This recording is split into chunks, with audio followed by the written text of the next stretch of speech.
আমাদের গোয়া ট্রিপের ডে 3 একদম আর্লি মর্নিং, মানে একদম সকাল 6:30 বাজে এখন। তো এই সকাল সকাল আমরা বেরিয়ে পড়েছি ক্যালানগেট সি বিচের উদ্দেশ্যে।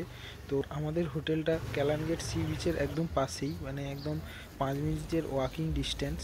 তো প্রথম 2 দিন এসে আমরা মোটামুটি এদিক ওদিক সাইট সিইং করেছি, সমুদ্রের ধারেও গেছি, কিন্তু একদম সমুদ্রের ধারে টাইম স্পেন্ড করার জন্য সেরকমভাবে যাওয়া হয়নি।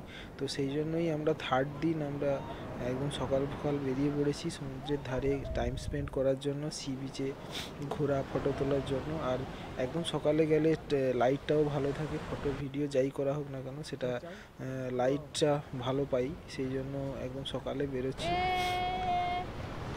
গোয়াটা ভারতের একদম পশ্চিম প্রান্তে অবস্থিত হওয়ায় এখানে সকাল হতে অনেকটাই দেরি হয়, প্রায় 7:30টার দিকে এখানে সূর্য ওঠে।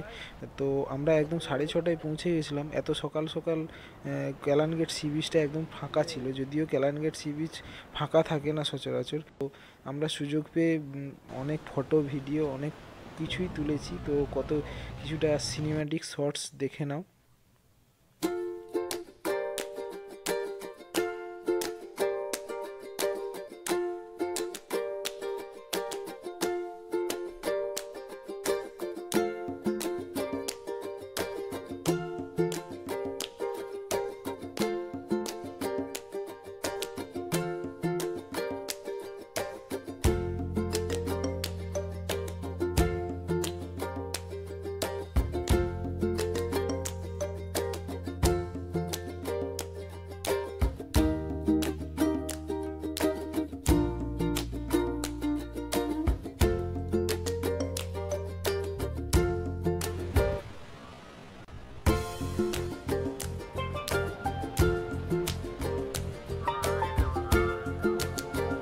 এরপর আমরা হোটেলে ফিরে এসে ব্রেকফাস্ট করলাম একটা আলু পরোটা আর ইডলি দিয়ে।